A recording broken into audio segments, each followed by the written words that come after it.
उत्सव मनाते हैं। तो 5 पांडव और द्रौपदी ये सारे लोग उत्सव मनाने में लग गए। और 5 पांडवों के 5 पुत्र थे।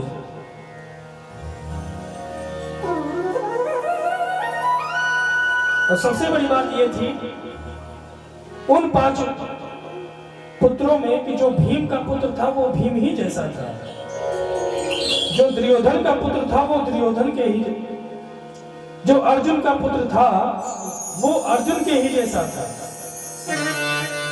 मतलब 5 पांडवों के जो पुत्र थे वो 5 पांडवों की तरह ही थे। 8 पुत्रों ने सोचा कि पिता तो बाहर गए हैं उत्सव मनाने, हम आज पिता के ही सैया पे सो जाते हैं। तो 5 पांडवों की सैया पे 5 पांडवों के पुत्र सो गए। अश्वत्थामा आया रात्रि में और 5 पुत्रों का धड़ सर से अलग कर दिया। अब 5 का सर लेकर के चला और जब गया तो कहा दुर्योधन से बोला, मित्र ये लो, हमने 5 को मार डाला और 5 का सर लेकर के तुम्हारे पास आए हैं। दुर्योधन ने जैसे ही ये सुना कि 5 का सर लेकर के आए, दुर्योधन ने कहा तो मुझे 4 से कोई मतलब नहीं है, मुझे सिर्फ भीम का सर दे दो। और जैसे ही उसने भीम का सर दिया और दुर्योधन ने उस सिर को पकड़ा और दबाया, जैसे ही दबाया वो सिर फूट गया। अब दुर्योधन कहा करके रोने लगा कि अरे अश्वत्थामा, तुमने तो मेरे वंश में जल देने के लिए भी किसी को नहीं छोड़ा। इन भोले भाले पुत्रों का क्या दोष था? और दुर्योधन को श्राप भी था कि दुर्योधन की मृत्यु तब होगी एक ही क्षण में वो खुश हो और दूसरे ही क्षण उसको महान दुख हो जाए। उसी समय दुर्योधन की मृत्यु होगी। और ऐसा ही हुआ। जैसे ही अश्वत्थामा ने कहा कि मैं पांडवों का सर लेकर के आया हूं, तो दुर्योधन बहुत खुश हो गया। और जैसे ही सर को देखा वैसे ही दुर्योधन दुखी हो गया। उसी समय दुर्योधन का प्राणांत हो गया। इधर सुबह हुई, मैया द्रौपदी ने कहा कि बच्चे आज जगे नहीं, बहुत लेट हो गया। वो कक्ष में जाते हैं और देखती हैं माता शिशुना। वो देखा कि रक्त की धार, कक्ष से रक्त की धार बह रही है। माता शिशुना निधनम सुताना निसम्य घोरम परिताप्यमाना। द्रौपदी इस वृथा को देख करके अर्जुन के पास दौड़ी गई।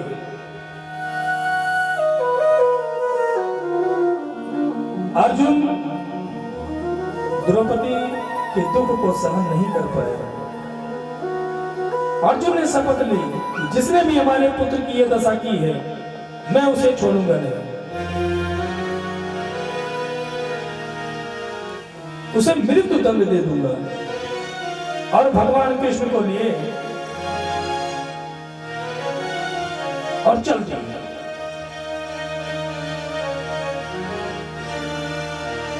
थोड़ी ही दूर पे अश्वत्थामा अर्जुन को दिखाई दिया। अर्जुन ने अश्वत्थामा का पीछा किया।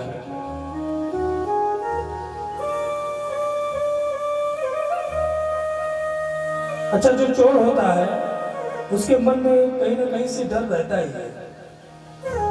अर्जुन ने समझ लिया कि अश्वत्थामा ने ही हमारे पुत्रों की मृत्यु की है।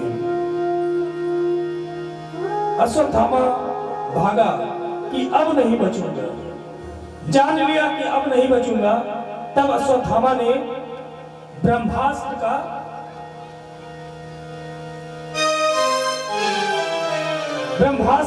अर्जुन के ऊपर छोड़ दिया। जब अपने तरफ ब्रह्मास्त्र आता देख अर्जुन घबराए, तब भगवान कृष्ण ने कहा कि अर्जुन, तुम्हारे पास में ब्रह्मास्त्र है, तुम भी छोड़ो। अर्जुन ने कहा कि प्रभु, दोनों ब्रह्मास्त्र अगर छोड़ेंगे तो इस सृष्टि में प्रलय हो जाएगा। तब भगवान ने कहा कि अर्जुन, तू क्यों चिंता करता है, मैं हूं, छोड़। दोनों तरफ से ब्रह्मास्त्र छोड़े गए और जैसे ही ब्रह्मास्त्र टकराना चाहे, वैसे हमारे ठाकुर जी महाराज दोनों ब्रह्मास्त्र का निवारण किया, शांत किए। अर्जुन ने दौड़ा करके अश्वत्थामा को पकड़ लिया और रथ में बांध करके ले आए।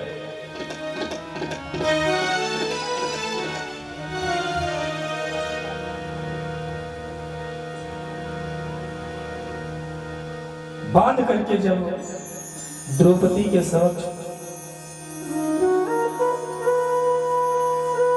अश्वत्थामा को लाया गया,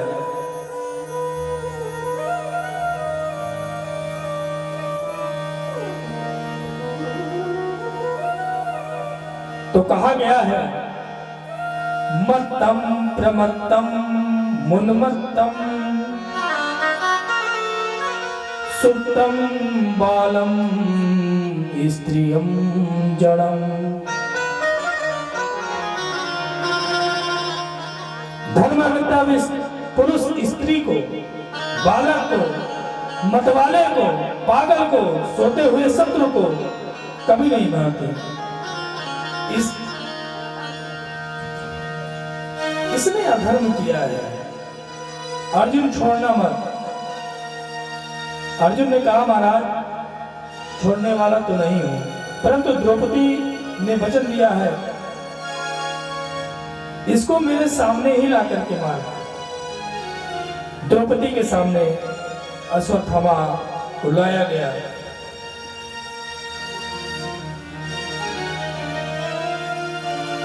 जैसे ही अश्वत्थामा को द्रौपदी ने देखा, तो अश्वत्थामा की रस्सियां खोलने लगी द्रौपदी। द्रौपदी ने अर्जुन से कहा कि महाराज, क्या कर रहे हो? ये ब्राह्मण देवता है, और केवल ब्राह्मण ही नहीं, आपके गुरुदेव के पुत्र भी हैं। अरे गुरुपुत्र तो गुरुदेव के समान वंदनीय होता है, और आप इन्हें बांध के रखे हो। खोलो खोलो खोलो। द्रौपदी ने तुरंत अश्वत्थामा को खोला।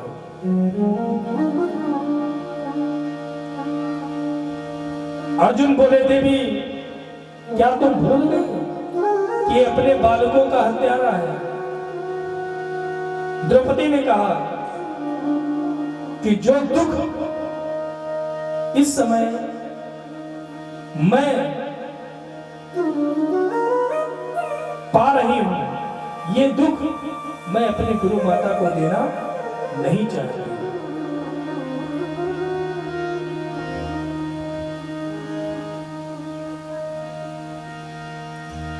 अश्वत्थामा को देख करके भीमसेन ने कहा कि सब कोई छोड़ देगा, लेकिन मैं अश्वत्थामा को नहीं छोड़ूंगा।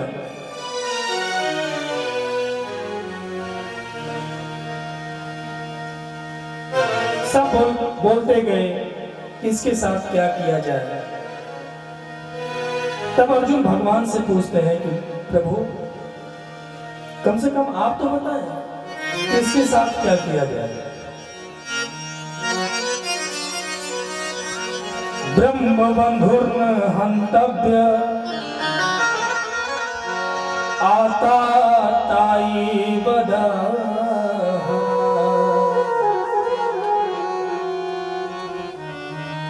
शास्त्रों ने स्पष्ट दिया है कि ब्राह्मण कितना भी पतित हो, पापी हो, वह मारने के योग्य नहीं है। ब्राह्मण कहीं से भी वध करने के नहीं है। ब्राह्मण का कभी वध नहीं किया जाता। ये शास्त्रों में स्पष्ट आदेश है। लेकिन आताताई को छोड़ा भी नहीं जाता। ब्राह्मण को मारा नहीं जाता, लेकिन आताताई को छोड़ा भी नहीं जाता। अर्जुन ने कहा जय हो महाराज, आप तो दोनों ही बातें कर रहे हैं। एक तरफ तो ये ब्राह्मण भी है और एक तरफ ये आताताई है। जैसे आप 3 जगह से टेढ़े हो, अर्जुन भगवान कृष्ण से कह रहे हैं कि जैसे आप 3 जगह से टेढ़े हो, वैसे आपकी बातें भी टेढ़ी हैं।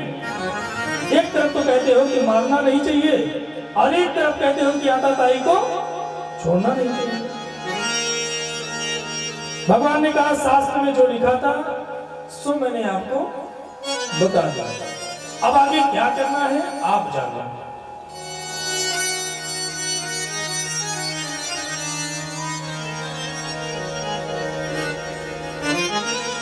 तब अर्जुन को ज्ञात आया कि भगवान ने महाभारत में अर्जुन को गीता का ज्ञान दिया था कि माननीय पुरुष का अपमान ही उसकी मृत्यु है। वो जितनी बार सोचेगा उतनी बार मरेगा। जैसे कोई सम्मानित व्यक्ति हो और उसे भरी समाज में धक्का मार करके निकाल दिया जाए तो वो मरने के बराबर होता है। तुरंत स्मरण आ गया अर्जुन को और अश्वत्थामा के सिर में चमकती हुई मणि को निकाल करके और शिविर से धक्का मार करके भगा दिया। वपनम द्रविणादानम स्थानानि अप्रपरम तथा। वपनम द्रविणादानम, ब्राह्मण का दैहिक वध नहीं करना चाहिए। उसका धन लेकर के उसे धक्के मार करके भगा देना चाहिए।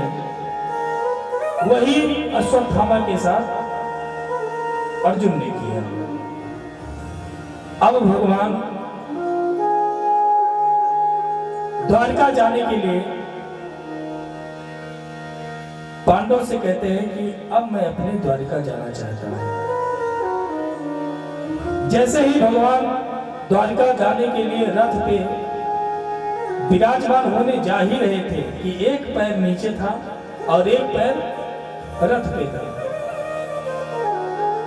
तो क्या देखा कि पाही पाही माया योगिन, पाही पाही महायोगिन, देव देव जगतपते। भगवान को यह सुनाई पड़ा कि पाही पाही महायोगिन, पाही माम कहते हुए एक स्त्री आई और भगवान के चरणों में गिर गई। भगवान सावधान हो गए और देखने लगे, हैरान हो गए कि ये अचानक कौन आ गया? भगवान ने ध्यान से देखा तो पांडवों की कुलवधू अभिमन्यु की पत्नी उत्तरा है। अभिमन्यु तो वीर गति को प्राप्त हो गया, परंतु गर्भवती होने के कारण उत्तरा अभिमन्यु के साथ सती नहीं हुई।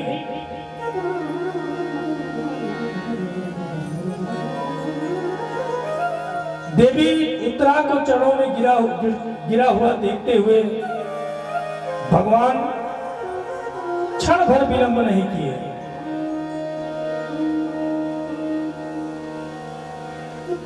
और उत्तरा के गर्भ में परीक्षित जी महाराज विराजमान थे। और अश्वत्थामा जब इसको धक्का मार करके निकाले तो अश्वत्थामा ने कहा कि अगर मैंने पांडवों का विनाश ना कर दिया, कुल का विनाश ना कर दिया, तो मेरा भी नाम अश्वत्थामा नहीं है। अश्वत्थामा ने उत्तरा के गर्भ में ब्रह्मास्त्र का प्रयोग कर दिया, ब्रह्मास्त्र छोड़ दिया। और वही उत्तरा आकर के भगवान के चरणों में गिर करके जब उसका गर्भ चलने लगा तो वही उत्तरा आकर के भगवान के चरणों में गिर करके भगवान से निवेदन करने लगी कि प्रभु मेरी जान बचे या ना बचे, लेकिन आप पांडवों के वंश को बचा लो। भगवान को बड़ी दया आई। अच्छा देखिए, भक्तों को तो ये भारत भूमि है महाराज, माताएं अपने गर्भ में भक्तों को तो धारण किए, भगवान को भी धारण किया। कौशल्या ने राम को, देवकी ने कृष्ण को,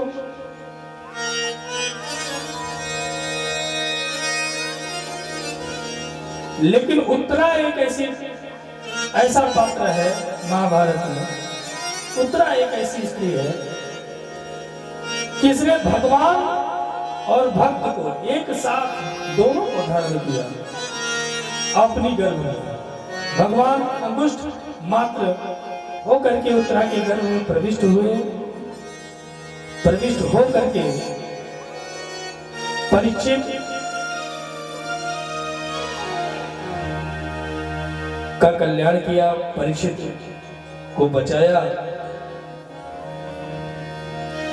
अब भगवान फिर से जाना चाहते हैं द्वारिका। तो क्या देखा इस बार? उत्तरा को देख करके कुंती मैया भी हाथ जोड़कर भगवान से कहे, प्रभु मैं आपको प्रणाम करती हूं।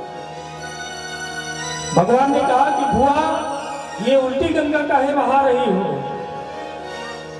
आप हमारी बुआ हो और हम आपके भतीजे हैं, प्रणाम तो हमें करना चाहिए और आप हमें प्रणाम कर रही हो। कुंती मैया कहती है कि प्रभु मैं आपकी भगवत्ता को समझती हूं, आप मेरे केवल भतीजे ही नहीं हैं, आप तो जगत के पति हो, जगत के मालिक हो।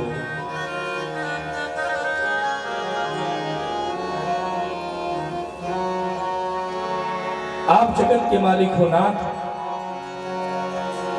करुणा निधान रहुआ जगत के दाता है,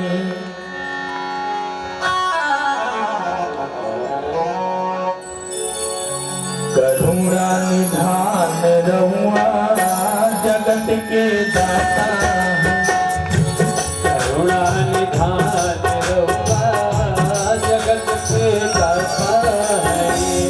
श्री भगवान रहुआ जगत के दाता हरि श्री भगवान रहुआ करुणा निधान रहुआ श्री भगवान रहुआ जगत के दाता हरि करुणा निधान रहुआ जगत के दाता करुणा निधान रहुआ जगत के दाता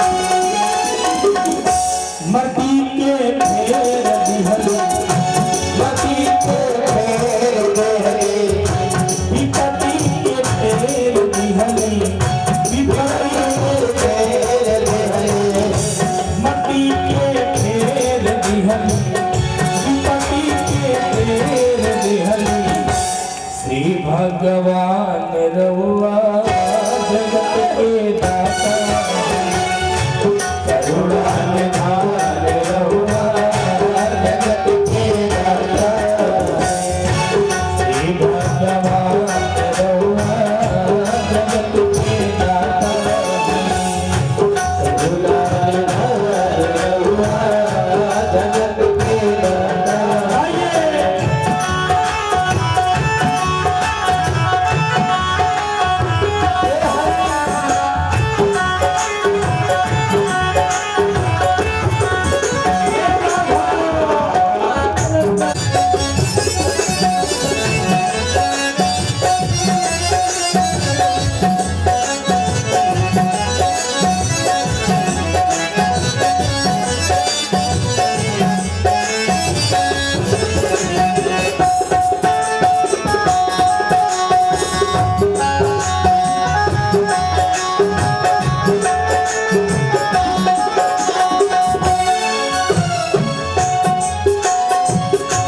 मैया सबरी घर गई मैया सबरी घर गई प्रेम से बेरवई खैली प्रेम से बेरवई खैली कई के बखान रहुआ जगत के दाता करुणा निधान रहुआ जगत के दाता देवन से चरण धोवनी देवन से चरण धोवनी विद्युपति हृदय लगवनी विद्युपति हृदय लगवनी देवन से चरण धोवनी विद्युपति हृदय लगवनी जाने जहान रहुआ जगत के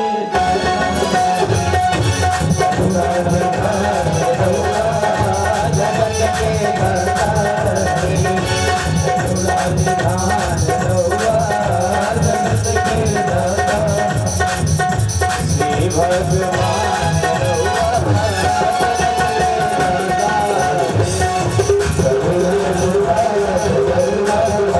जगत के दाता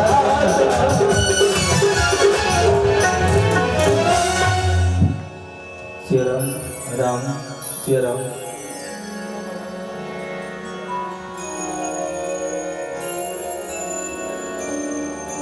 कुंती मैया ने कहा कि प्रभु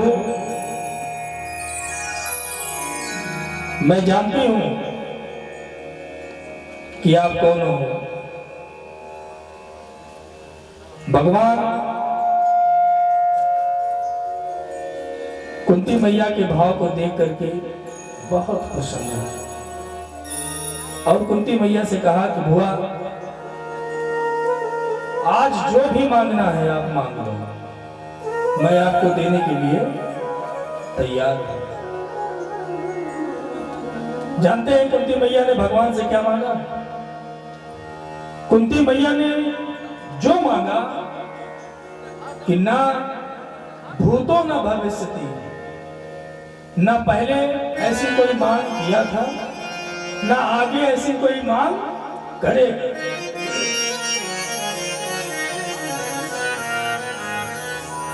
कुंती मैया भगवान से मांगती हैं, विपदः सन्तो नः सस्वत्तत्र,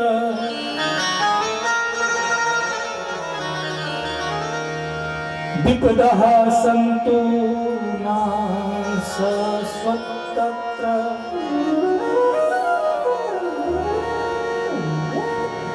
कुंती मैया कहती है कि प्रभु, जब तक जीवन रहे हमें केवल दुख ही चाहिए, दुख के अलावा और कुछ नहीं चाहिए, केवल दुख। भगवान ने कहा क्यों? आपको केवल दुख ही क्यों चाहिए? तो कुंती मैया ने कहा कि प्रभु, जब तक दुख हमारे साथ था तब तक आप हमारे साथ थे, और जैसे ही सुख आया वैसे आप हमें छोड़ के जा भी रहे हो। तो प्रभु, मुझे केवल दुख ही चाहिए। ऐसा कोई पात्र ही नहीं हुआ जो अपने लिए भगवान से दुख मांगा। तो भगवान ने कहा कि मैया, बुआ, मैं दुख देने के लिए तैयार हूं, मैं दुख दे भी दूंगा, लेकिन देता तो वही है ना जो वस्तु उसके पास हो। दुख तो मेरे पास है ही नहीं।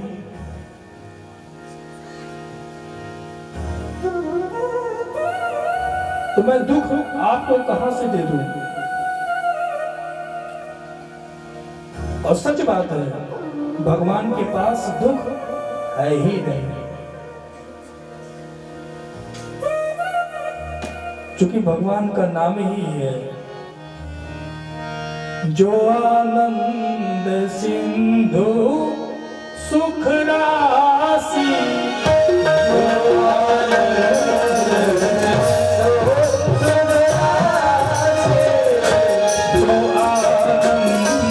सिंधु सुख राशि, जो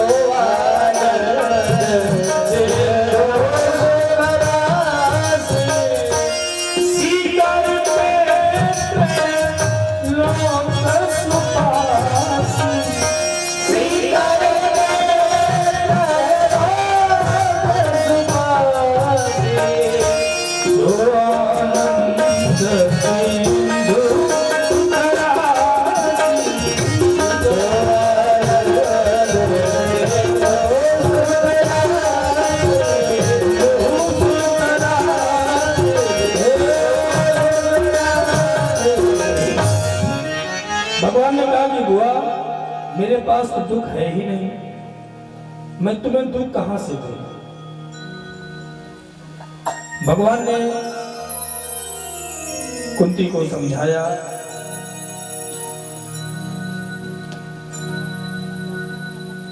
इतने में भगवान को याद आया कि बाबा भीष्म का भी हमें उद्धार करना है।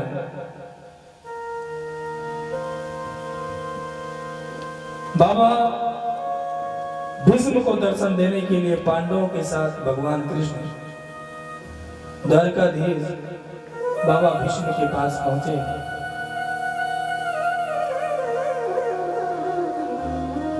और भीष्म का उद्धार भगवान कृष्ण ने किया।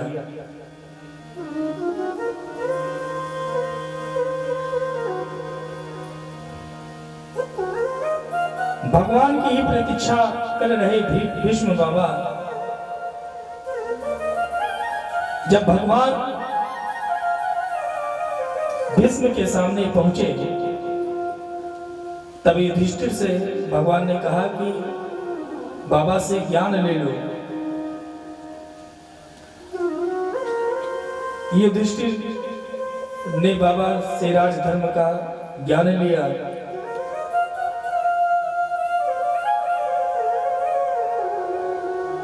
और भगवान को देखते देखते ही भीष्म भगवान से कहते हैं कि प्रभु, ऐसा मैंने कौन सा अपराध कर दिया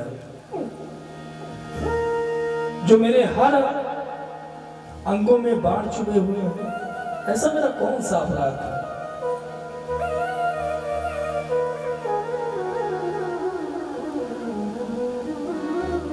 भगवान बाबा से कहते हैं कि बाबा, अपना पूर्व जन्म देखो। बाबा ने कहा कि प्रभु, मेरे जितने भी जन्म हुए मैं सब जन्म देख रहा हूं। मैंने किसी भी जन्म में कोई ऐसा अपराध नहीं किया कि जिसका दंड मुझे ये दे। तब भगवान ने याद दिलाया कि बाबा, आप अपना तीसरा जन्म देखो। उस जन्म में आप राजा थे और राजा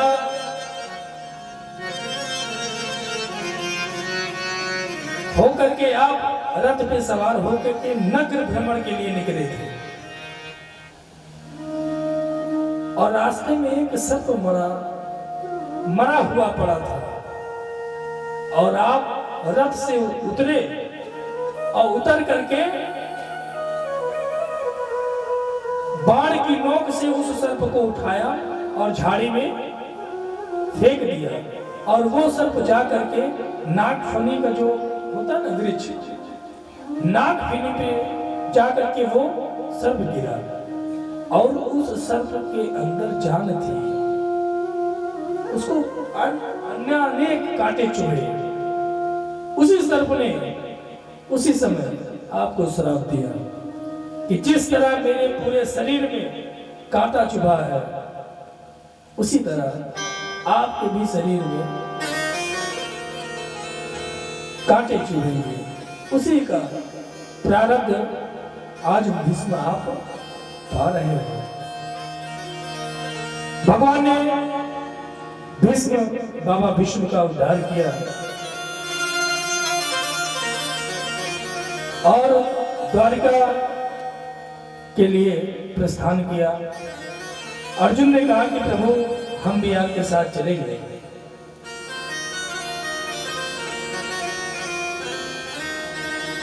अर्जुन भी द्वारिका भगवान के साथ गए।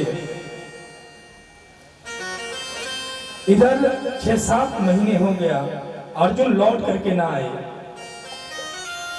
अर्जुन को ना जब लौट करके ना आए, तभी युधिष्ठिर जी बड़ी चिंता में हो गए। ऐसा क्या हो गया जो अर्जुन अभी तक लौट के नहीं आया?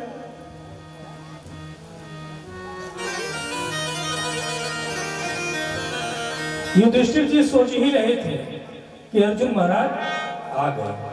जब अर्जुन आ गए तो अर्जुन का मुख मलिन था, अर्जुन उदास थे।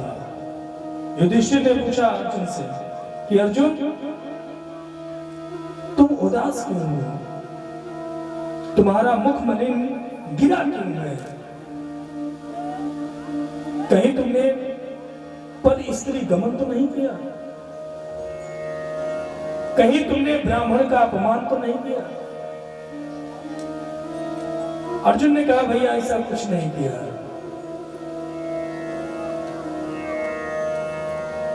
हमारे बीच हम सबके गोविंद, हम सबके प्रतिपालक, अपनी लीला को विराम करके संपन्न करके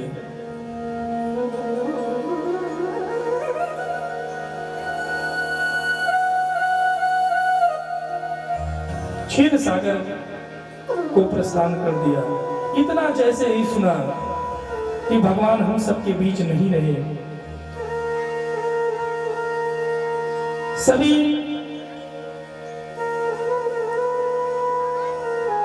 शोकाकुल हो गए और कुंती मैया ने जैसे सुना कि गोविंद लीला संवरण करके परम धाम को गए, तुरंत ही गोविंद का चिंतन करके ध्यानस्थ बैठ गई और कुछ ही क्षण में अपने प्राणों को त्याग दिया।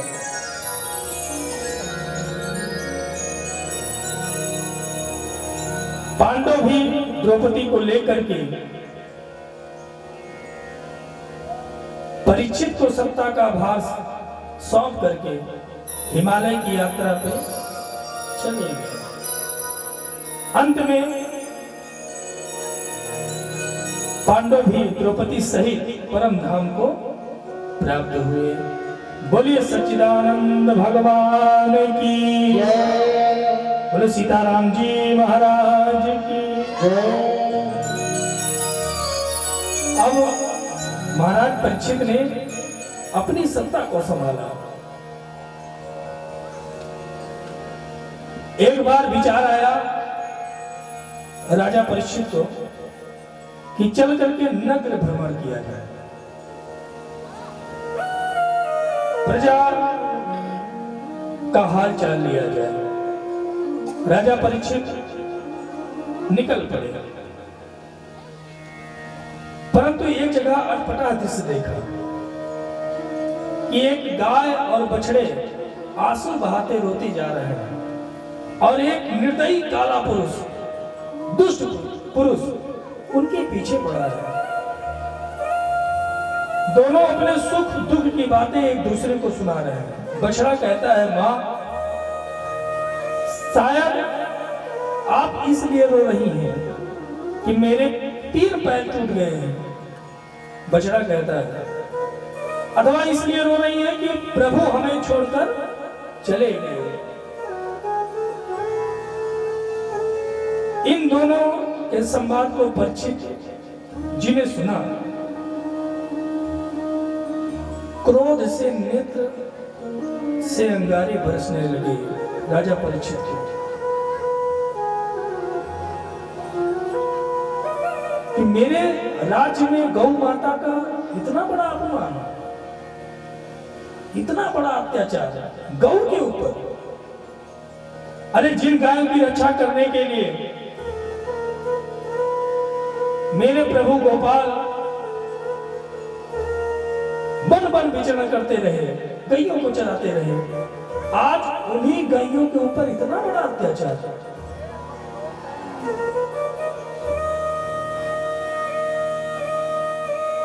हाथ में तलवार लिए महाराज परीक्षित ने बोल पड़े, हे गौ माता, आपको रोने की आवश्यकता नहीं है। प्रभु भले ही परम धाम को चले गए, लेकिन अभी परीक्षित जीवित है।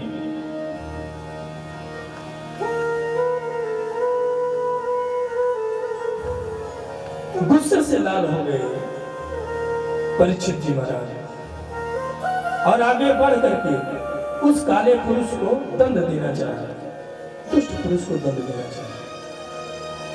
जैसे दंड देना चाहा वो परीक्षित के चरणों में गिर पड़ा। दीनवत शरणम गतः, मुकुट उतारकर चरणों में गिर गया। त्राहि मां, त्राहि मां, रक्षा करो, शरणागत की रक्षा करना ही परीक्षित का परम धर्म था। राजा परीक्षित ने उससे पूछा कि तुम कौन हो? तो उसने कहा, महाराज मेरा नाम कलियुग है।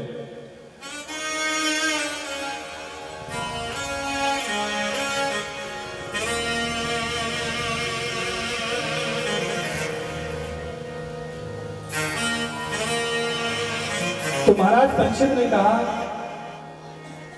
कि तुम मेरे राज्य में क्या कर रहे हो?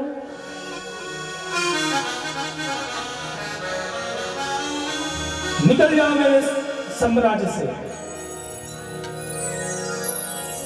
तो कलजुग ने कहा, प्रभु मैं आपकी शरण में आया हूं, जो स्थान बता देंगे हम वहीं जाकर के रहेंगे। महाराज परीक्षित बोले, अच्छा तुम्हारे अंदर ऐसा कौन सा गुण है कि मैं तुम्हें अपने राज्य में स्थान दे दूं?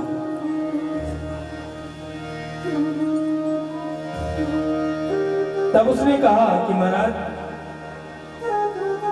मेरे अंदर गुण है,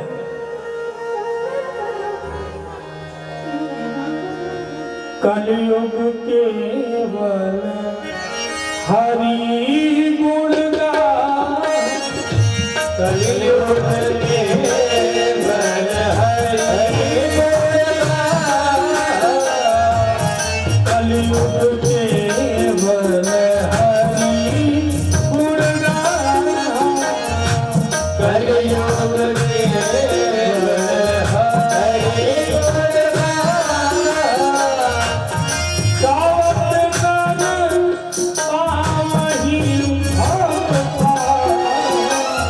केवल हरि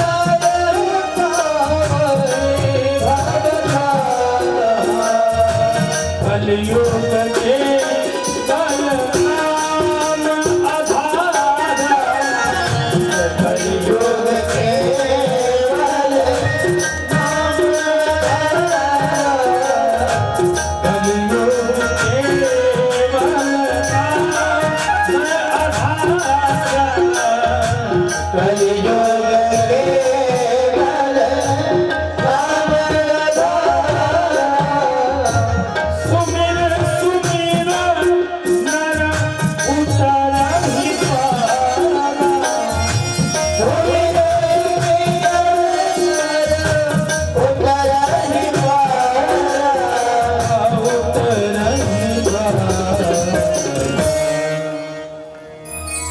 कहता है कि महाराज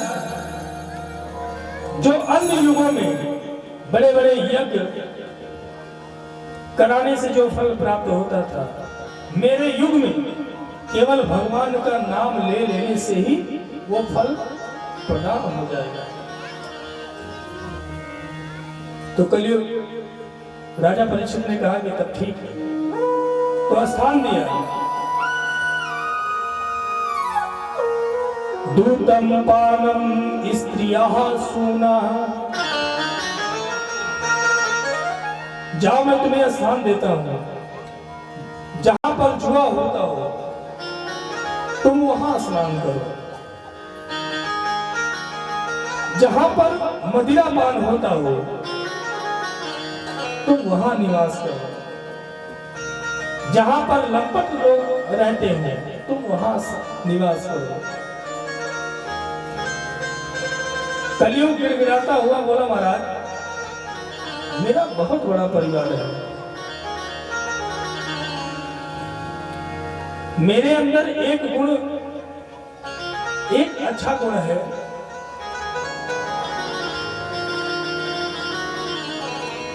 तो मुझे कम से कम एक अच्छी जगह तो प्रदान करो। जितना स्थान आपने बताया है ये सारे स्थान अच्छे नहीं हैं, कम से कम महाराज हमको एक स्थान तो अच्छा दे दो। तब राजा परीक्षित ने कहा कि जाओ तुम्हारा स्वर्ण में निवास हो, तुम स्वर्ण में भी रहो। अब बताइए, कलयुग को स्वर्ण में निवास दे दिया राजा परीक्षित ने। सूत जी महाराज कह रहे हैं कि महाराज परीक्षित ने कलयुग को स्वर्ण में निवास दे दिया, और दूसरी तरफ भागवत के 11 स्कंद में विभूति योग का वर्णन करते हुए उद्धव जी से भगवान स्वयं कहते हैं कि धातु नाम मस्मि कांचनम, धातु में मैं सोना हूं। एक तरफ कहते हैं कि धातु में मैं सोना हूं, और एक तरफ कलयुग को निवास भी दे रहे हैं कि तुम्हारा निवास कलयुग में हो।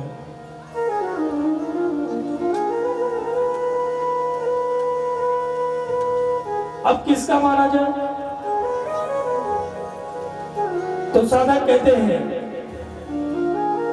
कि जो अपनी मेहनत से कमाया गया हुआ सोना हो उसमें ही भगवान का निवास होता है, और जो बेईमानी से कमाया गया सोना हो उसमें कलयुग का निवास होता है। वैसे गोस्वामी तुलसीदास जी कहते हैं कि जड़ चेतन गुण दो समय विश्व कीन करता है, जड़ से लेकर के चेतन तक सब में दोष ही दोष है। तो क्या किया जाए महाराज? तो महाराज ये किया जाए कि कोई भी वस्तु लाया जाए और ला करके भगवान के सामने भगवान से कहा जाए कि तुम ही निवेदित तुम ही निवेदित हो, तुम ही निवेदित हो,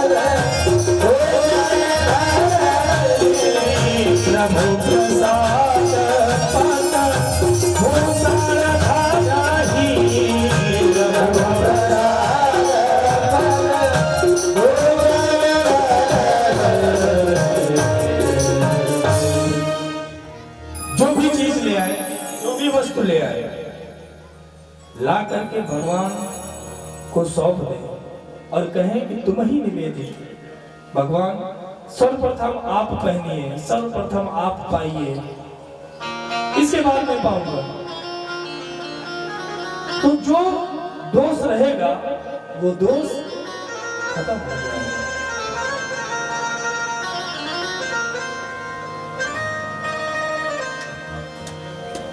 तो कलयुग को स्वर्ग में निवास दे दिया राजा परीक्षित। अब एक दिन राजा परीक्षित स्वर्ग मंदिर मुकुट धारण करके जंगल में शिकार करने गए। अब देखिए, जो राजा इतना दयालु था कि कभी शिकार नहीं किया, वो जैसे ही स्वर्ण का मुकुट पहना उसकी बुद्धि मलिन हो गई और वो शिकार करने के लिए गया। शिकार करते करते राजा परीक्षित को प्यास लग गई।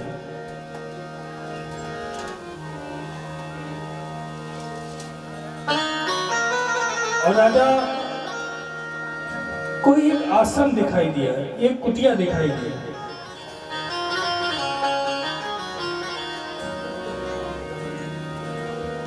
राजा ने जोर से आवाज लगाई, जल की याचना की।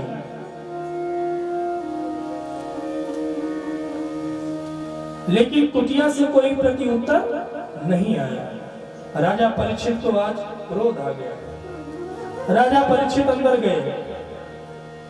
कुटिया के भीतर महाराज परीक्षित ने जाकर के देखा तो समीक मुनि समाधि लगा करके बैठे हुए थे। राजा को भ्रम हो गया। इसे ये नहीं पता कि राजा ईश्वर का अंश होता है और ये झूठी समाधि लगा करके बैठा है। और मुझे प्यास लगी है, मैं जल मांग रहा हूं, तो ये झूठी समाधि लगा करके बैठा है।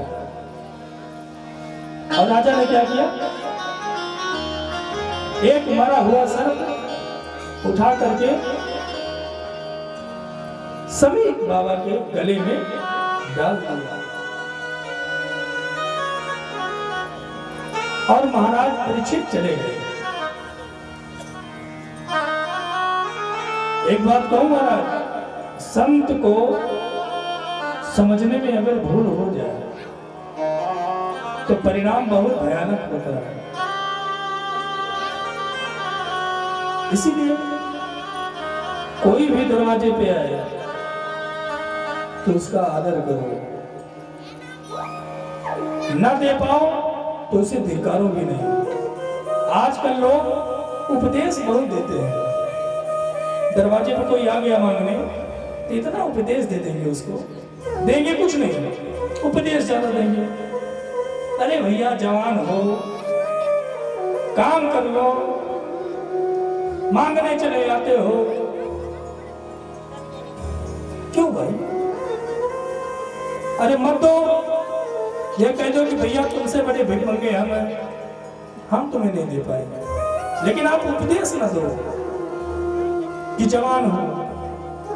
अरे उसको वो भी जानता है, लेकिन उसका कर्म ही है मांगना।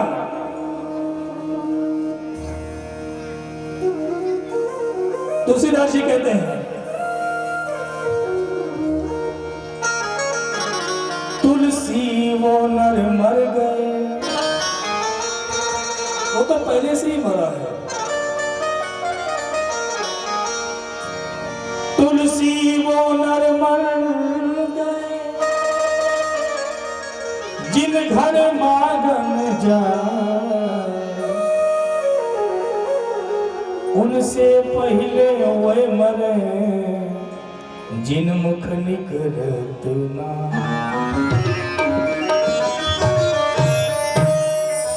तुलसीदास जी कहते हैं कि जो मांगने के लिए जाता है तो वो तो मर ही जाता है, लेकिन सबसे पहले वो मर जाता है कि जिनके मुख से ये निकलता है कि भैया नहीं है, होने के बावजूद भी नहीं है। राजा परीक्षित समीप मुनि के गले में सर्प डाल करके चले गए। कुछ बच्चे वहां खेल रहे थे। ये दृश्य जब बच्चों ने देखा तो वो जाकर के समीप जी के पुत्र श्रृंगी ऋषि जी को बताया, और श्रृंगी में इतना क्रोध आया, इतना क्रोध आया कि उसने तुरंत जल लिया, और जल लेकर के श्राप दे दिया।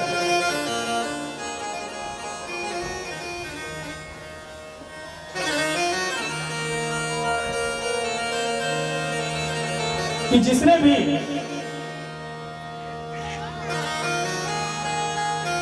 हमारे पिता के गले में मरा हुआ सर्प डाला है, जिस राजा ने ऐसा अपराध किया है, जिसने भी ऐसा अपराध किया है, उसे सर्प के ही द्वारा 7 दिनों में सर्प के काटने से उसकी मृत्यु हो जाएगी। तक्षक नामक सर्प डसेगा और उसकी मृत्यु हो जाएगी। उसने श्राप दे दिया, और श्राप दे करके अपने पिता के पास आया, और पिता के पास आकर के गोदी में रोने लगे। तब समीप ऋषि ध्यान से उठे, उन्होंने देखा, किसी तरह श्रृंगी को समझाया। श्रृंगी तो कुछ बता नहीं पाए, लेकिन बच्चों ने बताया। जब ध्यान करके समीप ने देखा कि श्रृंगी ने यह श्राप दिया है, तो जब ध्यान करके देखा तो क्या देखा कि वो तो राजा परीक्षित है। समीप ने श्रृंगी से कहा कि पुत्र तुम्हें ऐसा नहीं करना चाहिए था। ये कलयुग का अंतिम एक ऐसा धर्मात्मा राजा था जिसको तुमने श्राप दिया है। अब इसके बाद ऐसा धर्मात्मा राजा कलयुग में नहीं होगा।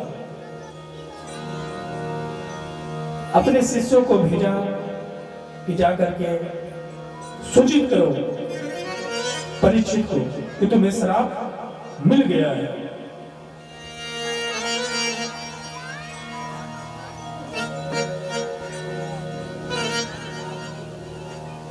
शिष्य जाकर के श्रृंगी राजा परीक्षित को जाकर के बताया। जब राजा परीक्षित ने सुना कि 7वें दिन हमारा मरना सुनिश्चित है, तो वो सर्वस्व त्याग करके गंगा के तट पर जाकर के विराजमान हो गए।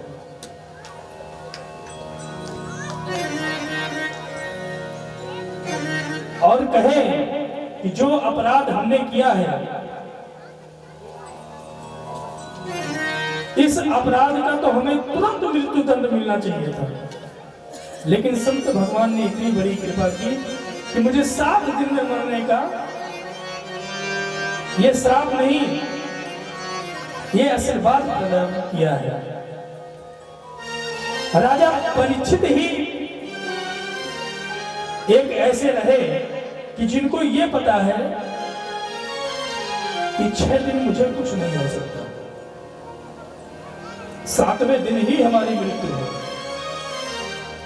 और हम लोगों को बिल्कुल नहीं पता है। अरे महाराज, यहां तक नहीं पता है कि सांस अंदर गई बाहर आए कि ना आए, लेकिन फिर भी हम इतने अहंकार में रहते हैं कि जैसे लगता है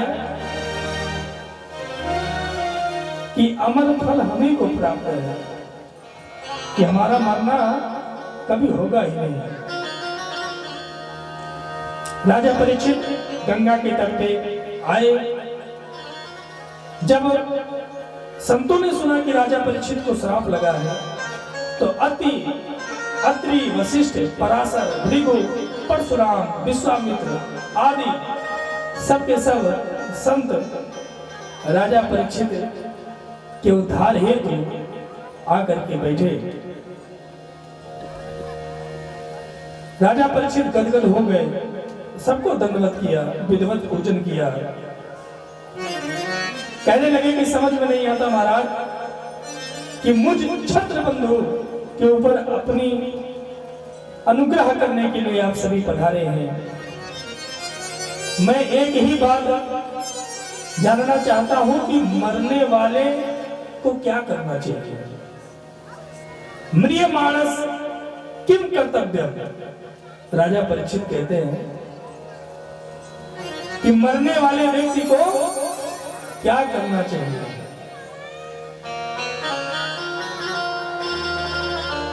अचानक ऋषि मुनियों के बीच साक्षात भगवान प्रकट हो गए। सौनक जी ने पूछा, महाराज कौन से भगवान प्रकट हो गए? बोले, भगवान व्यास पुत्र, मानो भक्त की रक्षा करने के लिए साक्षात भगवान व्यास के रूप, सुखदेव के रूप में प्रकट हो गए। और जैसे ही सुखदेव के रूप में भगवान आए, तुरंत राजा परीक्षित ने पाद्य पूजन किया। और पूजन करने के बाद तुरंत राजा परीक्षित ने वही प्रश्न कर लिया सुखदेव जी से कि प्रभु कृपया मुझे यह बताएं कि मरणासन व्यक्ति को क्या करना चाहिए, जिसकी मृत्यु निकट हो उसको क्या करना चाहिए।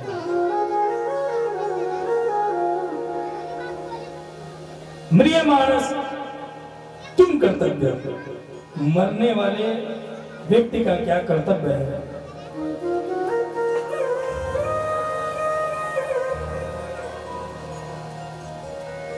सुखदेव जी ने कहा कि भैया जैसे हम आए, ना तो पानी जल पूछा पीने के लिए, ना हाल चाल पूछा, तुरंत प्रश्नों की झड़ी लगा दी।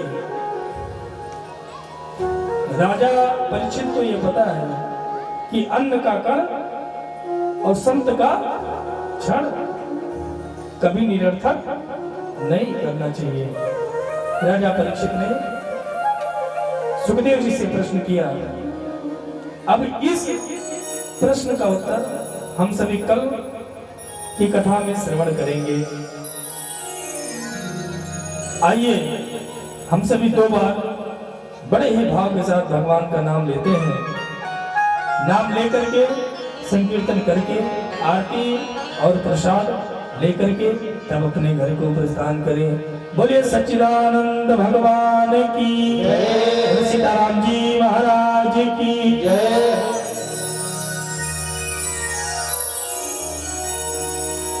श्री राधा हमारी गोरी गोरी नवल किशोरी कन्हैया मेरो कालो।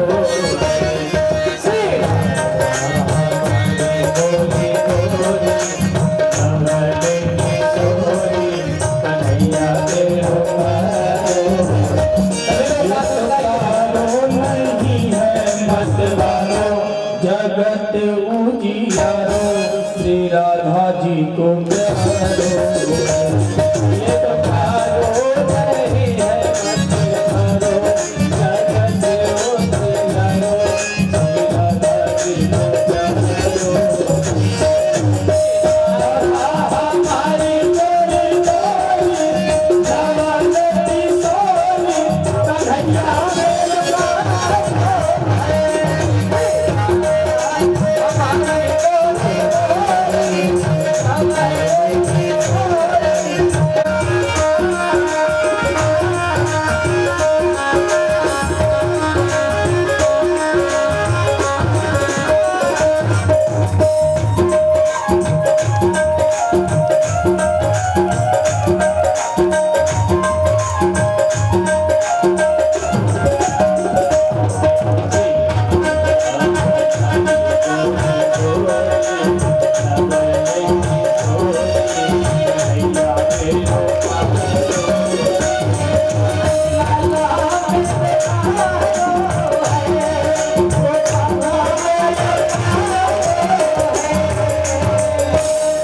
सभी भक्त के स्थान खड़े हो जाएं और हम सभी मिल करके भगवान की मंगलमयी आरती करेंगे। और कल ठीक 2:30 बजे से पुनः कथा पंडाल में पहुंच करके महाराज जी के मुखारविंद से कथा को श्रवण करें।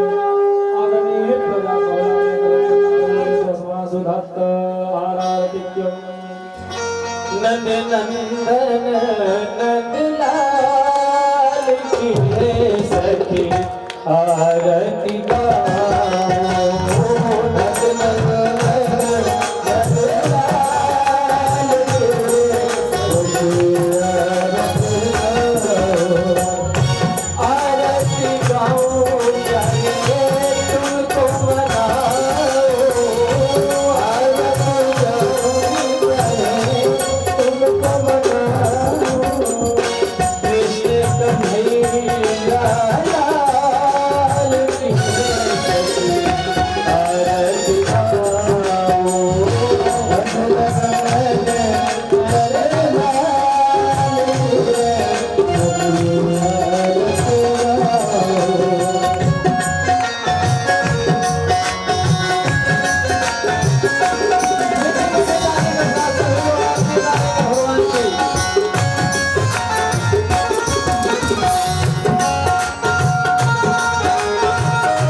काली जय दुर्गे अंबर वाली तेरे की बोले गाने भारती हो मैया सब उतारे तेरी भारती माता तेरे भक्त जनों पर भीड़ पड़ी है भारी माता तेरे भक्त जनों पर भीड़ पड़ी है भारी दानव दल पर टूट पड़ो दानव दल पर टूट पड़ो के सिंह दबाई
भाव से मन रूपी पुष्पांजलि भगवान को अर्पण करेंगे।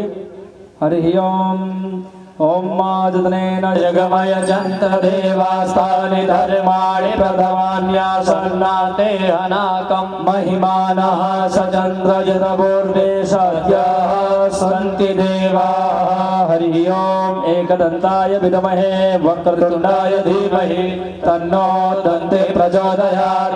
हरि ओम तत्पुरुषाय विद्महे महादेवाय धीमहि तन्नो रुद्रः प्रचोदयात्। हरि ओम नंदनंदनाय विद्महे वासुदेवाय धीमहि तन्नो कृष्णः प्रचोदयात्। श्रीवंतिका वकुल चंपक पाटलाब्जये पुण्यांगजात करवीर रसाल पुष्पै बिल्व प्रवाल तुलसी दल मंजरी भी त्वां पूजयामि जगदीश्वर मे प्रसीद। पापो हम पाप कर्मा हम पापात्मा पाप संभवः त्राहि मां पार्वतीनाथ सर्व पाप हरो भव। यदक्षरं पदभ्रष्ट मात्राहीनं च यद्भवेत् तत्सर्वं क्षम्यतां देव प्रसीद परमेश्वर। नाना सुगंधि पुष्पाणि यथा कालोद्भवानि च पुष्पाञ्जलिर्मया दत्त गृहाण परमेश्वर।